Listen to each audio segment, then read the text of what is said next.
평생 찬물을 마셨던 분에게 속는 셈 치고 한 달 동안만 따뜻한 물을 마셔보라고 권해본 적이 있는데요. 재밌는 건 다시 찬물을 마시라고 하면 이제는 찬물을 못 마시겠다고 말씀하시는 분이 대부분입니다. 그만큼 습관이 중요하다는 것이지요. 노화의 과정에는 수많은 변화가 일어납니다. 그 중에서 대표적으로 두 가지 변화를 들 수 있습니다. 수분의 변화와 온도의 변화입니다. 첫 번째 큰 변화는 수분의 감소입니다. 막 태어난 유아는 몸무게의 70에서 80%가 수분이지만 청장년기에는 60%, 노년기에는 남자가 55%, 여자가 50%까지 체내 수분이 감소합니다. 이러한 체내 수분의 감소로 인한 눈에 잘 보이는 신체 변화는 주로 피부의 변화입니다. 피부의 수분 변화는 주로 피하층에서 일어납니다. 피하층에는 혈관, 림프관, 미세신경이 잘 발달되어 있으며 피하층의 수분 감소로 인해 가장 크게 나타나는 변화는 피부 주름입니다. 따라서 피부 노화를 예방하기 위해서는 피부의 보습이 중요하다고 강조합니다. 그러나 피부의 노화에서 수분의 변화는 주로 피하에서 일어나기 때문에 외부에서 피부 보습력을 높이는 것도 중요하지만 피부 노화를 예방하기 위한 가장 손쉬운 방법은 충분한 수분을 섭취하여 피부의 피하층에 수분을 공급하는 것입니다. 뼈도 22% 수분으로 채워져 있으며 수분의 배설과 흡수량의 균형이 중요합니다. 하루의 총 수분 배설량은 2600c이며 이것은 곧 흡수량도 2600c를 유지하는 것이 중요하다는 의미입니다. 일반적으로 하루 수분 흡수량 중 500c는 음식을 통해 흡수하며 나머지 2100c는 마셔서 보충하면 됩니다. 일반적으로 사용하는 머그잔 한 컵의 용량은 350c 정도이며 하루에 6잔의 물을 마시라고 권장합니다. 350c 6잔은 2100c가 되므로 하루 6잔을 마시라고 합니다. 그러나 한국인의 음식은 주로 수분이 많이 포함되어 있습니다. 밥을 할 때도 물이 필요하고 나물을 무칠 때도 끓는 물에 나물을 살짝 데치고 국을 끓일 때도 물을 사용합니다. 그러므로 하루 6잔 마시기 어렵다면 하루 5잔을 마셔도 괜찮습니다. 오늘 소개해드릴 책은 따뜻한 물 6잔의 기적입니다. 바로 본문을 보겠습니다. 나이가 들어감에 따라 정상 체온 범위도 달라집니다.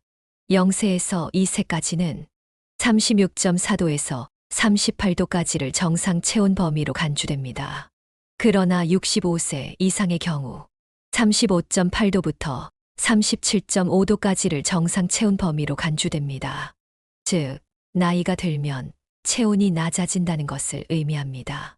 이때 기억해야 할 점은 고령자의 37.5도는 어린아이의 38도에 해당하는 고열이라는 것입니다. 아무리 노화를 막거나 피해갈 수 있는 사람이라도 없습니다. 그러나 모든 사람은 건강한 노화를 준비하여 맞이할 수 있습니다. 그 중 하나는 수분 부족과 체온 저하라는 큰 변화를 이용하는 것입니다. 수분 부족은 수분 보충을 통해 체온을 높이는 데 도움이 됩니다. 즉, 하루에 따뜻한 물을 6잔 마시는 것입니다. 따뜻한 물을 6잔 마시면 첫 번째 효과로 살이 빠집니다. 살이란 지방을 의미합니다. 우리 몸이 차가워지지 않도록 따뜻하게 유지하려는 역할을 하는 것이 지방입니다. 추운 지역에 사는 에스키모들은 따뜻한 지역 사람들에 비해 피지방층이 두껍습니다. 이는 추운 지역에서 피지방이 체온 조절을 도와주기 때문입니다. 그러므로 몸을 따뜻하게 유지하면 피지방층이 얇아지며 살이 줄어들게 됩니다. 따뜻한 물 연구 초기에 60대 중반 여성이 살을 빼고 싶다며 하루에 6잔의 따뜻한 물을 마시면 살이 빠진다고 말했습니다. 이 환자는 의사의 조언을 따라 실천한 결과로 한 달 후에 4kg의 체중 감량을 얻었습니다. 이 초기 연구 결과를 듣고 나도 놀라웠던 기억이 떠올랐습니다. 두 번째 효과는 코막힘 또는 기침에 좋다는 것입니다. 감기에 걸리면 평소에 마시던 따뜻한 물을 최대 12잔까지 마시게 됩니다. 약은 필요한 경우가 아니면 잘 복용하지 않습니다. 이틀 정도 이렇게 하면 대부분의 감기는 약을 먹는 것보다 증상 호전이 빠릅니다. 감기는 건조하고 차가운 조건에서 잘 옵니다. 그래서 건조하고 차가운 겨울철에 감기에 잘 걸리는 것입니다. 건조하고 차가운 조건에 반대로 하면 감기 예방은 물론 감기 증상을 호전시키는 데도 도움이 됩니다. 따뜻한 물은 말 그대로 따뜻함으로 차가운 것과 반대이며 물은 건조한 환경에서 적정 습도를 유지하는 데 도움이 됩니다. 또한 감기를 일으키는 원인의 대부분은 바이러스입니다. 바이러스의 증식 조건 중 하나가 신체 온도보다 약간 낮은 온도입니다. 바이러스는 저온에서 잘 증식합니다. 그러므로 체온이 잘 떨어지는 겨울에는 감기에 잘 걸리게 됩니다.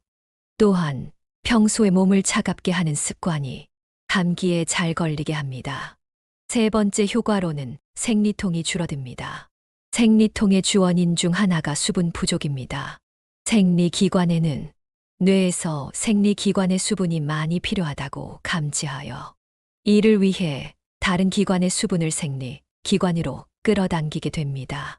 그렇기 때문에 아랫배에서 통증이 생기는 반면 다른 신체 부분은 수분 부족 현상이 일어납니다.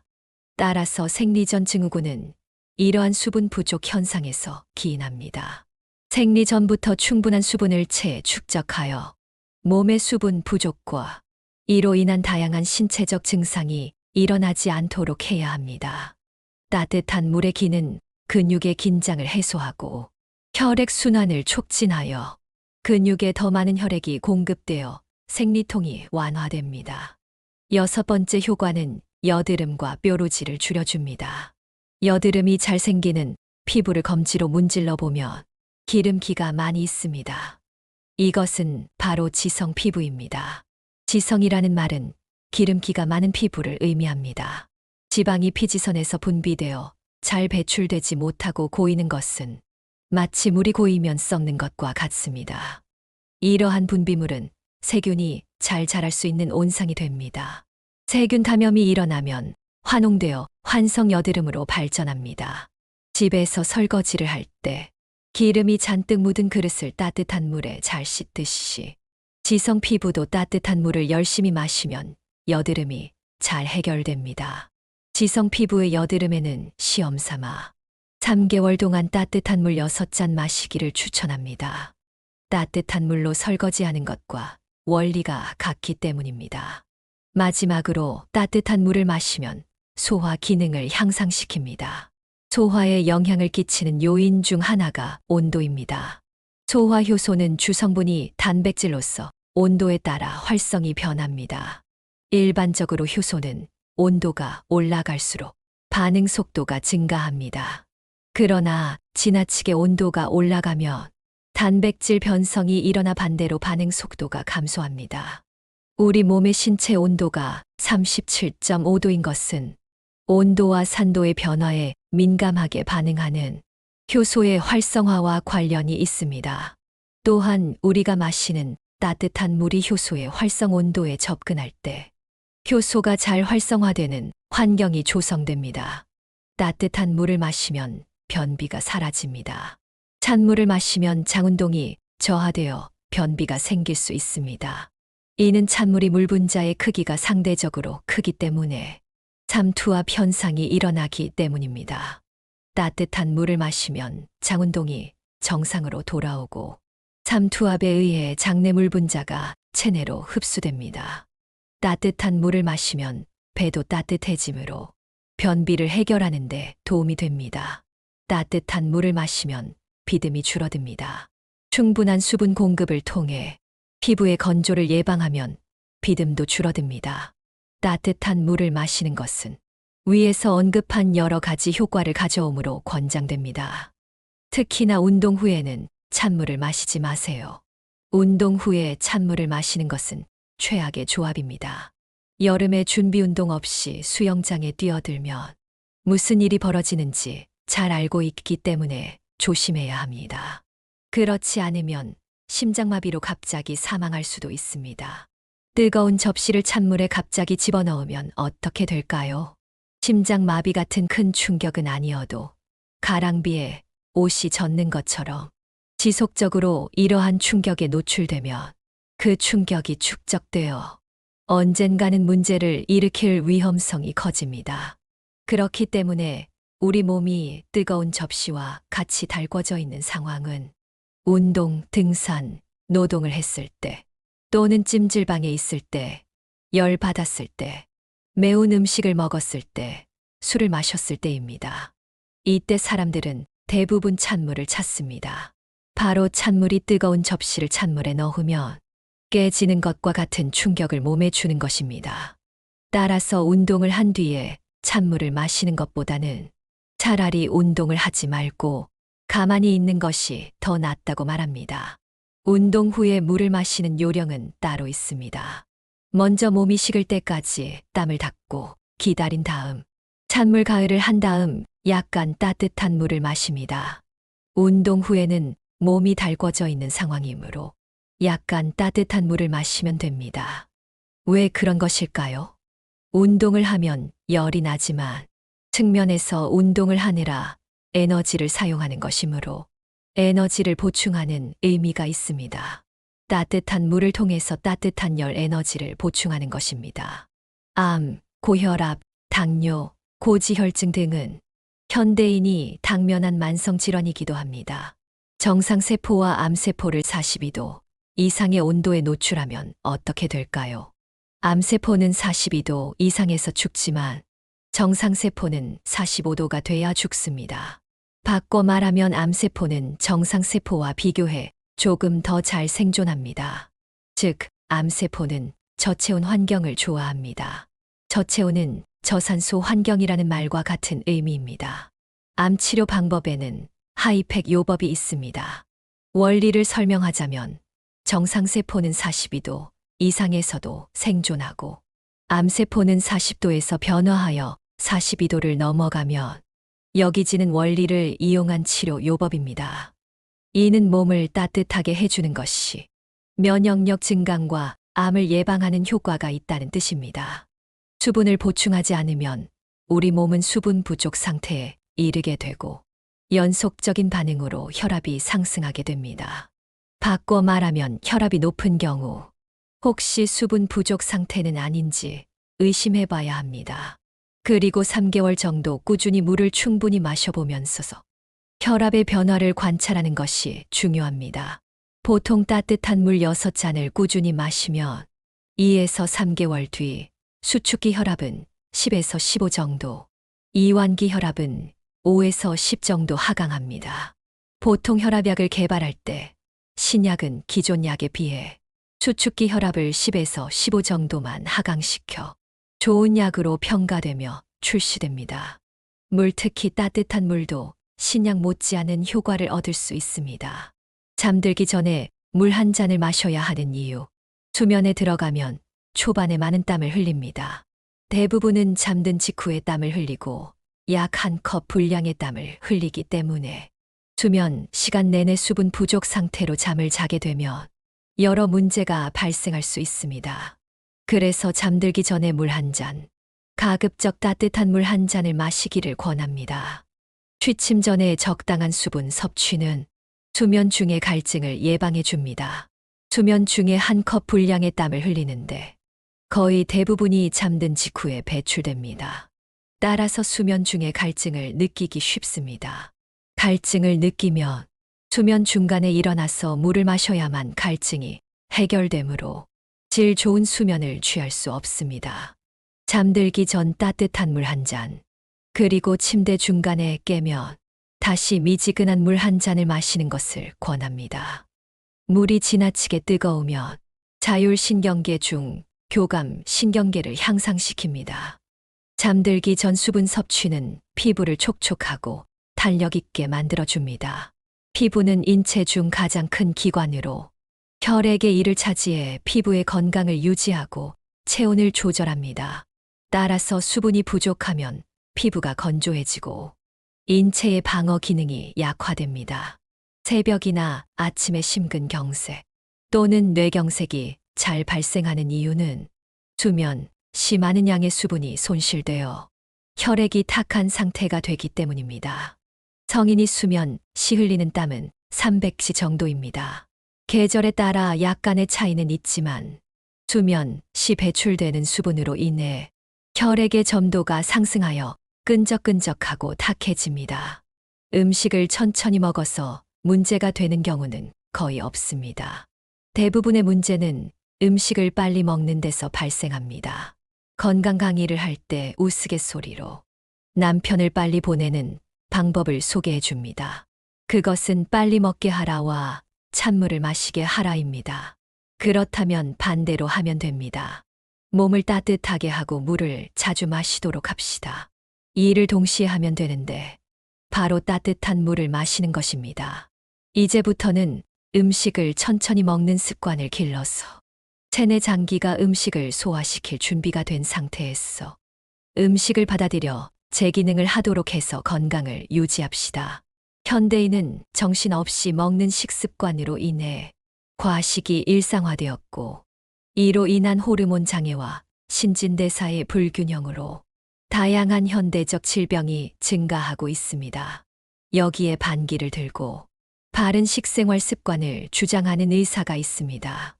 미국의 소아과 의사 존 베이다이 의사는 세상에는 좋은 음식, 나쁜 음식은 없다. 음식은 그저 음식일 뿐이다라고 주장하면서 올바른 식습관, 특히 먹는 방법의 중요성을 강조했습니다.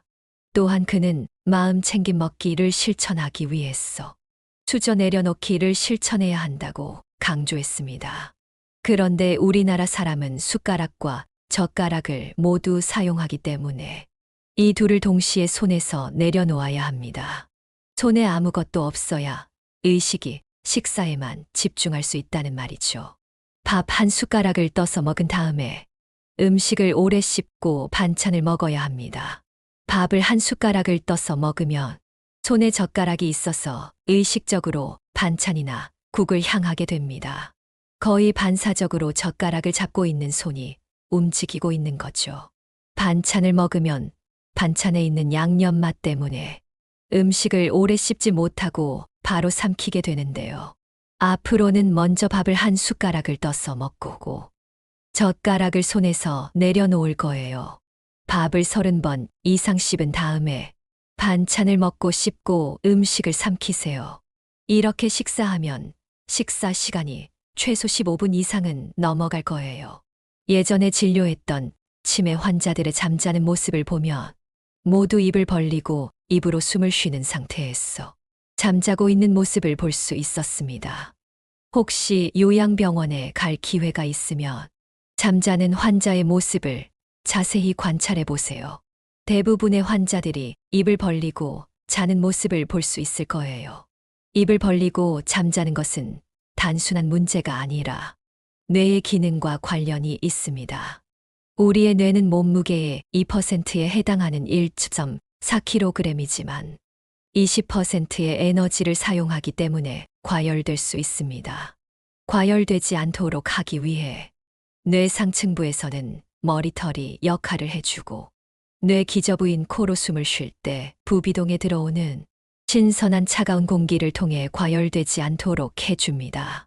특히 저동 뇌화수체 바로 밑에 존재하기 때문에 뇌화수체가 과열되는 것을 막아줍니다. 우리 몸의 호르몬 조절센터인 뇌화수체가 과열되지 않도록 해서 정상 기능을 하도록 도와줍니다. 이러한 과정이 정상적으로 이루어지려면 호흡을 잘 해야만 가능합니다.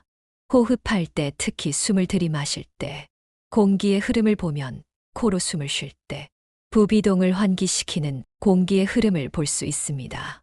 특히 뇌화수체의 밑부분인 부비동을 저평기라고 합니다. 비강으로 호흡하면, 즉 코로 호흡하면 공기가 저평동 부분을 지나면서 과열되어 있는 뇌화수체를 시원하게 해줍니다. 반대로 뇌를 시원하게 해주면서 따뜻하게 되어진 공기는 폐가 가장 좋아하는 온도로 그런 공기가 됩니다. 코로 숨을 쉬는 것은 단지 뇌뿐만 아니라 폐 건강에도 좋습니다. 평생 찬물을 마셨던 분에게 속는 셈 치고 한 달 동안만 따뜻한 물을 마셔보라고 권해본 적이 있는데요. 재밌는 건 다시 찬물을 마시라고 하면 이제는 찬물을 못 마시겠다고 말씀하시는 분이 대부분입니다. 그만큼 습관이 중요하다는 것이지요. 노화의 과정에는 수많은 변화가 일어납니다. 그 중에서 대표적으로 두 가지 변화를 들 수 있습니다. 수분의 변화와 온도의 변화입니다. 첫 번째 큰 변화는 수분의 감소입니다. 막 태어난 유아는 몸무게의 70에서 80%가 수분이지만 청장년기에는 60%, 노년기에는 남자가 55%, 여자가 50%까지 체내 수분이 감소합니다. 이러한 체내 수분의 감소로 인한 눈에 잘 보이는 신체 변화는 주로 피부의 변화입니다. 피부의 수분 변화는 주로 피하층에서 일어납니다.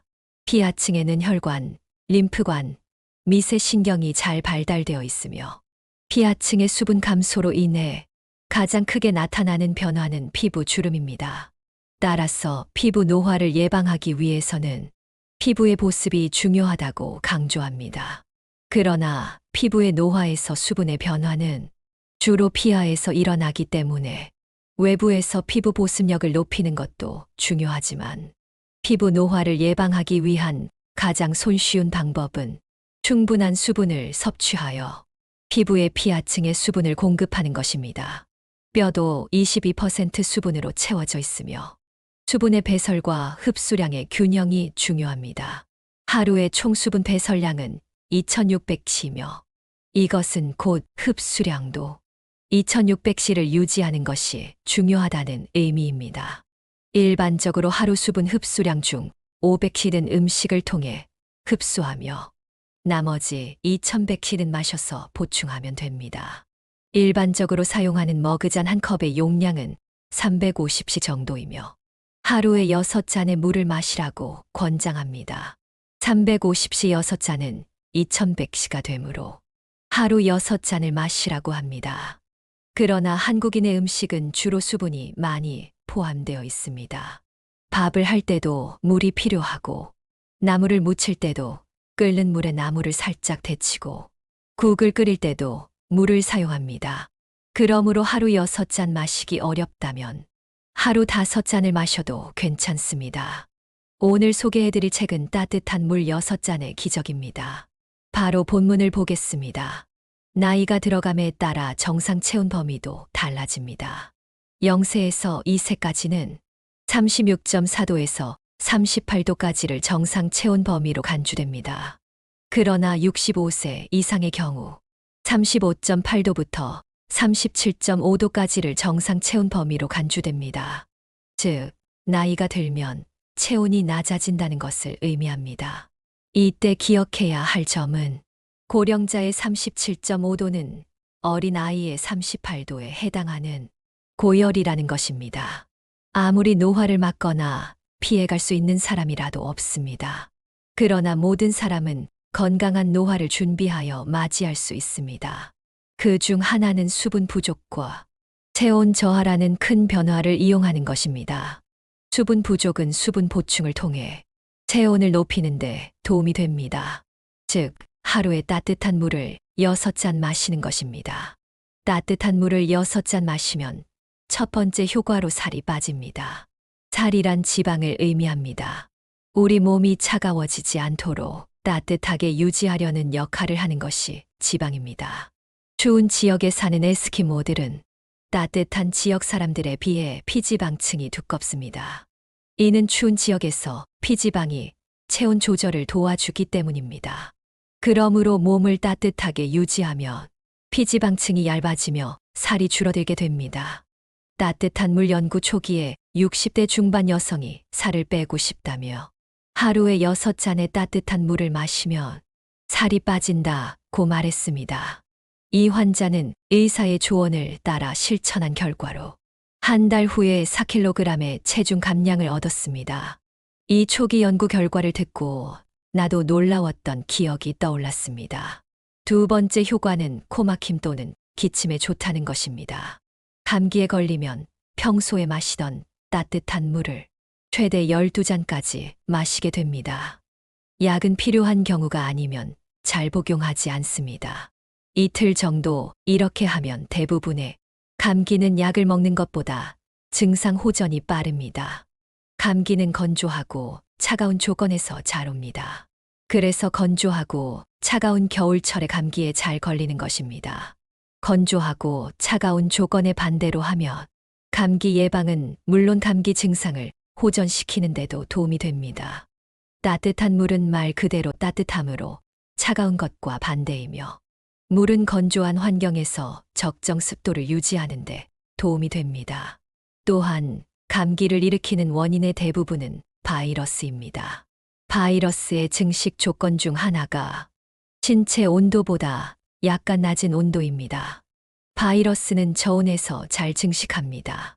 그러므로 체온이 잘 떨어지는 겨울에는 감기에 잘 걸리게 됩니다. 또한 평소에 몸을 차갑게 하는 습관이 감기에 잘 걸리게 합니다. 세 번째 효과로는 생리통이 줄어듭니다. 생리통의 주원인 중 하나가 수분 부족입니다. 생리기관에는 뇌에서 생리기관의 수분이 많이 필요하다고 감지하여 이를 위해 다른 기관의 수분을 생리기관으로 끌어당기게 됩니다.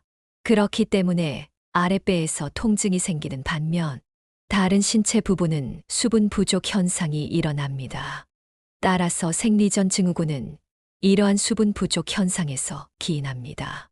생리 전부터 충분한 수분을 축적하여 몸의 수분 부족과 이로 인한 다양한 신체적 증상이 일어나지 않도록 해야 합니다. 따뜻한 물의 기는 근육의 긴장을 해소하고 혈액순환을 촉진하여 근육에 더 많은 혈액이 공급되어 생리통이 완화됩니다. 여섯 번째 효과는 여드름과 뾰루지를 줄여줍니다. 여드름이 잘 생기는 피부를 검지로 문질러 보면 기름기가 많이 있습니다. 이것은 바로 지성 피부입니다. 지성이라는 말은 기름기가 많은 피부를 의미합니다. 지방이 피지선에서 분비되어 잘 배출되지 못하고 고이는 것은 마치 물이 고이면 썩는 것과 같습니다. 이러한 분비물은 세균이 잘 자랄 수 있는 온상이 됩니다. 세균 감염이 일어나면 환옹되어 환성 여드름으로 발전합니다. 집에서 설거지를 할 때 기름이 잔뜩 묻은 그릇을 따뜻한 물에 잘 씻듯이 지성 피부도 따뜻한 물을 열심히 마시면 여드름이 잘 해결됩니다. 지성 피부의 여드름에는 시험 삼아 3개월 동안 따뜻한 물 6잔 마시기를 추천합니다. 따뜻한 물로 설거지하는 것과 원리가 같기 때문입니다. 마지막으로 따뜻한 물을 마시면 소화 기능을 향상시킵니다. 소화에 영향을 끼치는 요인 중 하나가 온도입니다. 소화 효소는 주성분이 단백질로서 온도에 따라 활성이 변합니다. 일반적으로 효소는 온도가 올라갈수록 반응 속도가 증가합니다. 그러나 지나치게 온도가 올라가면 단백질 변성이 일어나 반대로 반응 속도가 감소합니다. 우리 몸의 신체 온도가 37.5도인 것은 온도와 산도의 변화에 민감하게 반응하는 효소의 활성화와 관련이 있습니다. 또한 우리가 마시는 따뜻한 물이 효소의 활성 온도에 접근할 때 효소가 잘 활성화되는 환경이 조성됩니다. 따뜻한 물을 마시면 변비가 사라집니다. 찬물을 마시면 장운동이 저하되어 변비가 생길 수 있습니다. 이는 찬물이 물 분자의 크기가 상대적으로 크기 때문에 삼투압 현상이 일어나기 때문입니다. 따뜻한 물을 마시면 장운동이 정상으로 돌아오고 삼투압에 의해 장내물 분자가 체내로 흡수됩니다. 따뜻한 물을 마시면 배도 따뜻해지므로 변비를 해결하는 데 도움이 됩니다. 따뜻한 물을 마시면 비듬이 줄어듭니다. 충분한 수분 공급을 통해 피부의 건조를 예방하면 비듬도 줄어듭니다. 따뜻한 물을 마시는 것은 위에서 언급한 여러 가지 효과를 가져오므로 권장됩니다. 특히나 운동 후에는 찬물을 마시지 마세요. 운동 후에 찬물을 마시는 것은 최악의 조합입니다. 여름에 준비 운동 없이 수영장에 뛰어들면 무슨 일이 벌어지는지 잘 알고 있기 때문에 조심해야 합니다. 그렇지 않으면 심장마비로 갑자기 사망할 수도 있습니다. 뜨거운 접시를 찬물에 갑자기 집어넣으면 어떻게 될까요? 심장마비 같은 큰 충격은 아니어도 가랑비에 옷이 젖는 것처럼 지속적으로 이러한 충격에 노출되면 그 충격이 축적되어 언젠가는 문제를 일으킬 위험성이 커집니다. 그렇기 때문에 우리 몸이 뜨거운 접시와 같이 달궈져 있는 상황은 운동, 등산, 노동을 했을 때 또는 찜질방에 있을 때, 열 받았을 때, 매운 음식을 먹었을 때, 술을 마셨을 때입니다. 이때 사람들은 대부분 찬물을 찾습니다. 바로 찬물이 뜨거운 접시를 찬물에 넣으면 깨지는 것과 같은 충격을 몸에 주는 것입니다. 따라서 운동을 한 뒤에 찬물을 마시는 것보다는 차라리 운동을 하지 말고 가만히 있는 것이 더 낫다고 말합니다. 운동 후에 물을 마시는 요령은 따로 있습니다. 먼저 몸이 식을 때까지 땀을 닦고 기다린 다음 찬물 가열을 한 다음 약간 따뜻한 물을 마십니다. 운동 후에는 몸이 달궈져 있는 상황이므로 약간 따뜻한 물을 마시면 됩니다. 왜 그런 것일까요? 운동을 하면 열이 나지만 측면에서 운동을 하느라 에너지를 사용하는 것이므로 에너지를 보충하는 의미가 있습니다. 따뜻한 물을 통해서 따뜻한 열 에너지를 보충하는 것입니다. 암, 고혈압, 당뇨, 고지혈증 등은 현대인이 당면한 만성 질환이기도 합니다. 정상세포와 암세포를 42도 이상의 온도에 노출하면 어떻게 될까요? 암세포는 42도 이상에서 죽지만 정상세포는 45도가 돼야 죽습니다. 바꿔 말하면 암세포는 정상세포와 비교해 조금 더 잘 생존합니다. 즉, 암세포는 저체온 환경을 좋아합니다. 저체온은 저산소 환경이라는 말과 같은 의미입니다. 암 치료 방법에는 하이팩 요법이 있습니다. 원리를 설명하자면 정상세포는 42도 이상에서도 생존하고 암세포는 40도에서 변화하여 42도를 넘어가면 여기지는 원리를 이용한 치료 요법입니다. 이는 몸을 따뜻하게 해주는 것이 면역력 증강과 암을 예방하는 효과가 있다는 뜻입니다. 수분을 보충하지 않으면 우리 몸은 수분 부족 상태에 이르게 되고 연속적인 반응으로 혈압이 상승하게 됩니다. 바꿔 말하면 혈압이 높은 경우 혹시 수분 부족 상태는 아닌지 의심해 봐야 합니다. 그리고 3개월 정도 꾸준히 물을 충분히 마셔보면서 혈압의 변화를 관찰하는 것이 중요합니다. 보통 따뜻한 물 6잔을 꾸준히 마시면 2에서 3개월 뒤 수축기 혈압은 10에서 15 정도, 이완기 혈압은 5에서 10 정도 하강합니다. 보통 혈압약을 개발할 때 신약은 기존 약에 비해 수축기 혈압을 10에서 15 정도만 하강시켜 좋은 약으로 평가되며 출시됩니다. 물, 특히 따뜻한 물도 신약 못지않은 효과를 얻을 수 있습니다. 잠들기 전에 물 한 잔을 마셔야 하는 이유. 수면에 들어가면 초반에 많은 땀을 흘립니다. 대부분은 잠든 직후에 땀을 흘리고 약 1컵 분량의 땀을 흘리기 때문에 수면 시간 내내 수분 부족 상태로 잠을 자게 되면 여러 문제가 발생할 수 있습니다. 그래서 잠들기 전에 물 한 잔, 가급적 따뜻한 물 한 잔을 마시기를 권합니다. 취침 전에 적당한 수분 섭취는 수면 중의 갈증을 예방해 줍니다. 수면 중에 1컵 분량의 땀을 흘리는데 거의 대부분이 잠든 직후에 배출됩니다. 따라서 수면 중에 갈증을 느끼기 쉽습니다. 갈증을 느끼면 수면 중간에 일어나서 물을 마셔야만 갈증이 해결되므로 질 좋은 수면을 취할 수 없습니다. 잠들기 전 따뜻한 물 한 잔, 그리고 침대 중간에 깨면 다시 미지근한 물 한 잔을 마시는 것을 권합니다. 물이 지나치게 뜨거우면 자율신경계 중 교감 신경계를 향상시킵니다. 잠들기 전 수분 섭취는 피부를 촉촉하고 탄력 있게 만들어줍니다. 피부는 인체 중 가장 큰 기관으로 혈액의 1을 차지해 피부의 건강을 유지하고 체온을 조절합니다. 따라서 수분이 부족하면 피부가 건조해지고 인체의 방어 기능이 약화됩니다. 새벽이나 아침에 심근경색 또는 뇌경색이 잘 발생하는 이유는 수면, 시 많은 양의 수분이 손실되어 혈액이 탁한 상태가 되기 때문입니다. 성인이 수면, 시 흘리는 땀은 300시 정도입니다. 계절에 따라 약간의 차이는 있지만 수면, 시 배출되는 수분으로 인해 혈액의 점도가 상승하여 끈적끈적하고 탁해집니다. 음식을 천천히 먹어서 문제가 되는 경우는 거의 없습니다. 대부분의 문제는 음식을 빨리 먹는 데서 발생합니다. 건강 강의를 할 때 우스갯소리로 남편을 빨리 보내는 방법을 소개해 줍니다. 그것은 빨리 먹게 하라와 찬물을 마시게 하라입니다. 그렇다면 반대로 하면 됩니다. 몸을 따뜻하게 하고 물을 자주 마시도록 합시다. 이 일을 동시에 하면 되는데 바로 따뜻한 물을 마시는 것입니다. 이제부터는 음식을 천천히 먹는 습관을 길러서 체내 장기가 음식을 소화시킬 준비가 된 상태에서 음식을 받아들여 제 기능을 하도록 해서 건강을 유지합시다.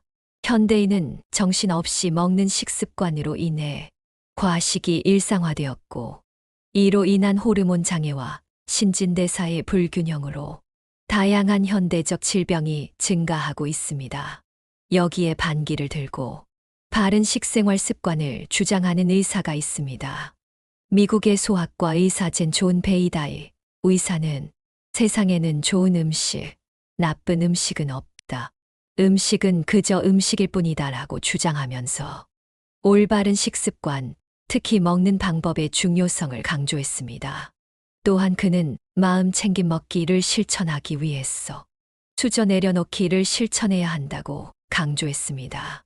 그런데 우리나라 사람은 숟가락과 젓가락을 모두 사용하기 때문에 이 둘을 동시에 손에서 내려놓아야 합니다. 손에 아무것도 없어야 의식이 식사에만 집중할 수 있다는 말이죠. 밥 한 숟가락을 떠서 먹은 다음에 음식을 오래 씹고 반찬을 먹어야 합니다. 밥을 한 숟가락을 떠서 먹으면 손에 젓가락이 있어서 의식적으로 반찬이나 국을 향하게 됩니다. 거의 반사적으로 젓가락을 잡고 있는 손이 움직이고 있는 거죠. 반찬을 먹으면 반찬에 있는 양념 맛 때문에 음식을 오래 씹지 못하고 바로 삼키게 되는데요. 앞으로는 먼저 밥을 한 숟가락을 떠서 먹고 젓가락을 손에서 내려놓을 거예요. 밥을 30번 이상 씹은 다음에 반찬을 먹고 씹고 음식을 삼키세요. 이렇게 식사하면 식사 시간이 최소 15분 이상은 넘어갈 거예요. 예전에 진료했던 치매 환자들의 잠자는 모습을 보면 모두 입을 벌리고 입으로 숨을 쉬는 상태에서 잠자고 있는 모습을 볼 수 있었습니다. 혹시 요양병원에 갈 기회가 있으면 잠자는 환자의 모습을 자세히 관찰해 보세요. 대부분의 환자들이 입을 벌리고 자는 모습을 볼 수 있을 거예요. 입을 벌리고 잠자는 것은 단순한 문제가 아니라 뇌의 기능과 관련이 있습니다. 우리의 뇌는 몸무게의 2%에 해당하는 1.4kg이지만 20%의 에너지를 사용하기 때문에 과열될 수 있습니다. 과열되지 않도록 하기 위해 뇌 상층부에서는 머리털이 역할을 해주고 뇌 기저부인 코로 숨을 쉴 때 부비동에 들어오는 신선한 차가운 공기를 통해 과열되지 않도록 해줍니다. 특히 저동 뇌화수체 바로 밑에 존재하기 때문에 뇌화수체가 과열되는 것을 막아줍니다. 우리 몸의 호르몬 조절 센터인 뇌화수체가 과열되지 않도록 해서 정상 기능을 하도록 도와줍니다. 이러한 과정이 정상적으로 이루어지려면 호흡을 잘 해야만 가능합니다. 호흡할 때 특히 숨을 들이마실 때 공기의 흐름을 보면 코로 숨을 쉴 때 부비동을 환기시키는 공기의 흐름을 볼 수 있습니다. 특히 뇌화수체의 밑부분인 부비동을 저평기라고 합니다. 비강으로 호흡하면, 즉 코로 호흡하면 공기가 저평동 부분을 지나면서 과열되어 있는 뇌화수체를 시원하게 해줍니다. 반대로 뇌를 시원하게 해주면서 따뜻하게 되어진 공기는 폐가 가장 좋아하는 온도로 그런 공기가 됩니다. 코로 숨을 쉬는 것은 단지 뇌뿐만 아니라 폐 건강에도 좋습니다.